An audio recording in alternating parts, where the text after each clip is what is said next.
Good. Yeah. Hello, everyone. Welcome to Thursday with Lisa Clampett Matchmaking. I'm Lisa Clampett. I'm Rachel Russo. So this week, cheers to incredibleness. The most important part. So this week we were actually handed a Cosmo article by our amazing writer Marisa. And they were talking about like top key questions to ask on a first date. So they have their little questions here, which And a cute little dog, apparently. So some of their questions are: which movie are you embarrassed to love? What's an activity you don't do enough? If there's anything that you suck at, and what type of vacation do you prefer? So kind of like safe questions. So we were thinking of original questions. And one of the things, mine is sort of like cliche, but basically it's like, what has been a life-changing travel destination that you've gone to, and if you could choose one place in the world to live, where would it be? So those are my kind of like typical questions, but you had some more original. I do, but I guess I would say I like the idea of talking about travel and places on a date because it brings up a whole conversation about culture and like common interests and lifestyle, and are you more of a beach person? Do you like European cities? You could kind of tell a lot about someone by where they would choose to live or what kind of vacation they like. So I think that's a good thing to talk about. Then you could bring up like fun stories, travels with friends, memories with family. Yeah. I think it's good. Okay. But if I can only have like one question to ask on a first date, I would choose something else. Such pressure. What would you choose? I feel like, okay, the point of a first date is to really just have fun, right? And get to know someone. So we know we're not supposed to be like interrogating them, but I want to find something out. I want to find out, should I go out on a second date? Isn't that like the whole purpose of a first date? So to do that, I want to know what is going on in their life that's so important right now. Like, what are they really passionate about? What are they focused on? What are they working at? Is it that they're trying to take their career to the next level and they're going to be working 60 hours a week? Because if that's the case, I'd like to know that up front. Do they want marriage? Do they want babies? Are they writing their next novel? Are they trying to write a screenplay? I want to know like what is influencing their daily life and what's making them get out of bed in the morning. I think that's important to know. So I'd ask something like that. What's interesting is actually most people that come to meet us for matchmaking talk about like one of the key qualities they want in someone else is being passionate about something. So I know that I didn't, back 20 years ago, I didn't get a second date, I think, because I was like, I'm not sure what I'm passionate about yet. I don't know what might very uninteresting. So I think that's a good one, and it also kind of connects to not only their interests, but as you said, like, are they a passionate person in the first place, and are they passionate about money or charity or what? So what the value are they passionate system. about? Because that tells you if they're a match for you based on what they say. If it's something that you completely hate, that's what's driving them, then you're probably not a match.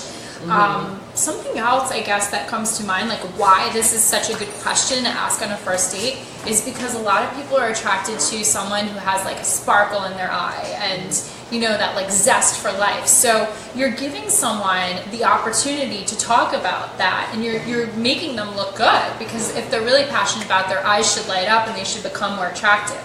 So if someone is talking about his or her passions and it's like flat and they seem empty, then maybe that person doesn't have that much sparkle. And if you want sparkle, then you need to look for sparkle in someone else. It's funny because it's always a balance of like, how much information do you ask in a date? What do you do? Are there any set rules? And remember a couple years ago, the New York Times came out with this article about how to fall in love with anyone in 3 hours or whatever, and it was 36 questions to ask someone if you really want to get to the bottom of who they are. We had a whole event about this, and we actually set people up, and it was a blast. Does anyone remember that article? I do. Oh yeah, Yeah, a lot of Actually, people do. Rachel. Oh, people are writing in, I think. They're just saying hi. You have sparkle. Oh, thank you, Michael. You have Very sparkle cute. too. Take sparkle to no sparkle. Say. Does anyone have a really kind of cool question that you would want to ask on a first date to get to know someone? It's interesting because we give guidance mostly of what not to ask and what Yes. not to talk about, which we're going to be talking about next week. That's for next week. Yes, next week we were just like warned, do not talk about it this week. So any of the questions that you guys would think of that would be creative and be helpful. Also, another way to look at it is, what question would you want to be asked? Yes, I'm looking at this. I've been reading Cosmo since I was like 14, and I kind of gave up on it because I thought it was too much sex advice and not enough relationship advice, but now I hear otherwise, so maybe I'll start reading again. But I'm looking at these questions, and I don't know if I'd want to be asked some of these questions on a first date. This is Matthew Hussey who said this, who's really a respectable dating coach, who's huge in the industry, but I might disagree with Matthew Hussey on a lot of things, as I know. He says, which movies are you embarrassed to love? I don't know if that's a great question. What do you guys think? Do you want to be asked that on a first date? Do you think that's going to really help you get to know the core of someone, who someone is? I don't know if it... Well, I think that question is trying too Break hard the to be ice, or- kitschy Yeah. and cute. I don't love the question. What if they're not a huge movie person, right? I mean, some people aren't. They're more book see. people or Someone TV wrote- people or... Hey, Christian! Yay! My buddy Christian, Christian, from UK. hi. Nice seeing you even up on virtual Maybe form. he came on because we were talking about Matthew Hussey, who's also British. It's like he had ESP here. What's an activity you don't do enough? That's sort of like a vulnerable question. Yeah. I would probably answer that. What would you say? What don't I do enough? I gotta think about that. I don't know if that would come to mind like right away. What activity? It makes What me think of activity? it. I would say rollerblading for me. I would love to rollerblade more. And so I think that that's kind of a Yeah. fun thing to talk about. Yeah. You really disliked the other one because it took away the masculinity of a guy. Which one? Oh, is there anything that you suck at? Yeah. Oh yeah, I would never ask that. I don't even think that guys would give real answers to that question. I think they would answer in a way that seems like socially acceptable. Like, you know, when you go on a job interview and they say, what are your weaknesses? Yeah. And you say something that like, oh, I'm I too work much too of a hard. Oh, I'm Everyone says perfectionist. that. They would give some type of BS answer and not the core of what they really suck at. I mean, would they... he's an example of someone that I know.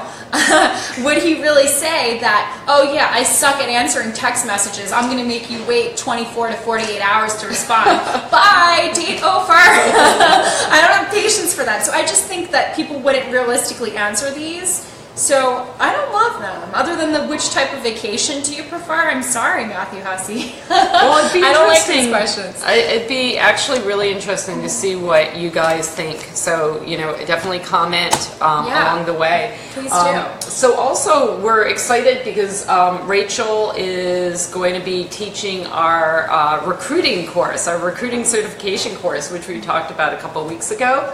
And why don't you talk a little bit about that and when the launch date is? Sure. The launch date for the recruiting course with Matchmaking Institute is June 26th. It's a 6-week online course that I created the curriculum for, and I am excited to be teaching it. So that means that there's modules that we send out to people that are matchmakers or want to get into matchmaking, or they're recruiters for the matchmaking industry. That's who would take this course. But I feel like it would be even valuable to singles to take the course, Yeah. actually, because if they're looking to attract more men or women in their life, that's what we're teaching.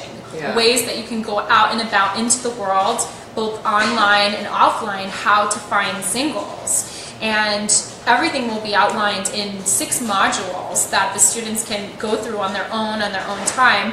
And then we just have a weekly Q&A session that I teach, and everyone calls in. We have students from around the world, so you get a really nice perspective of different cultures and cities. And I answer any questions, I go over the modules, I give people really, really clear strategic advice that can help them grow their business. And it's really a lot about recruiting, as we've seen with our business. You have to constantly be adding new people to your database. So that's a major selling point. If a matchmaker really is only as good as their database. Yeah, no, it's true, but it's also, I hadn't thought about, singles doing this, but an article I wrote probably a year ago, I said something about how the career of matchmaking found me the love of my life. And it talked about how matchmakers have to be brave and go out and connect and get attention and make conversation and all that. And it just, after being a matchmaker for a while, I became outgoing and not afraid to approach, and that's how I found my husband. I approached him. I think that it's interesting because it's Christian. Yeah, Christian, do you remember the time that we were in London doing a matchmaking training and networking event, and apparently the English are a little bit more conservative, and I was like, hey guys, there are two girls over there, why don't you go talk to them? We horrified them.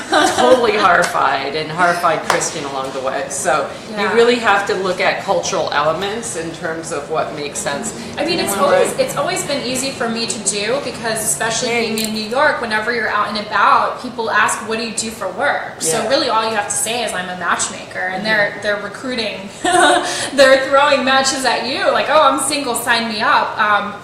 So online is a way for people maybe who are a little more shy to recruit.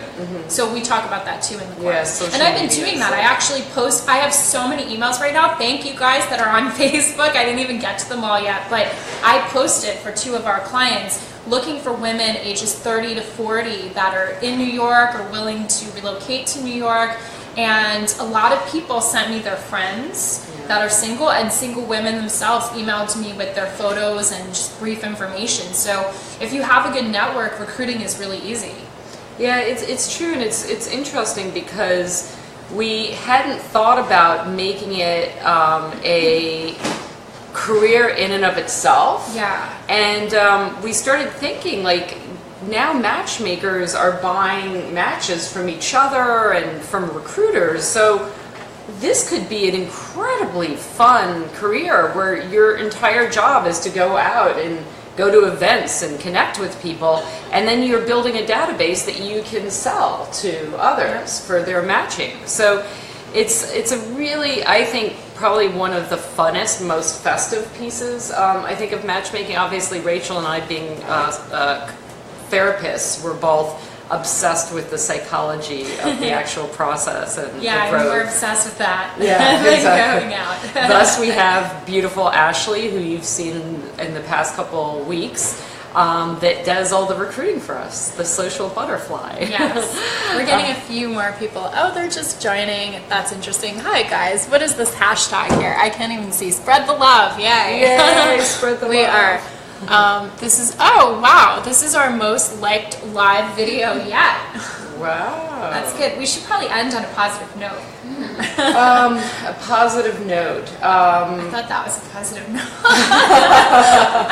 That was the positive note. I was trying to think of something inspirational. Well, having a drink is inspirational. Cheers to love, and join us next Thursday for what not to talk about and what not to ask on a first date. And you definitely want to be there to hear that, because what you don't say is just as important as what you do say. Actually, a lot of dates end based on terrible topics. Yes. So join us next week, and please send us any questions you have or any issues you'd like to address on Thursday.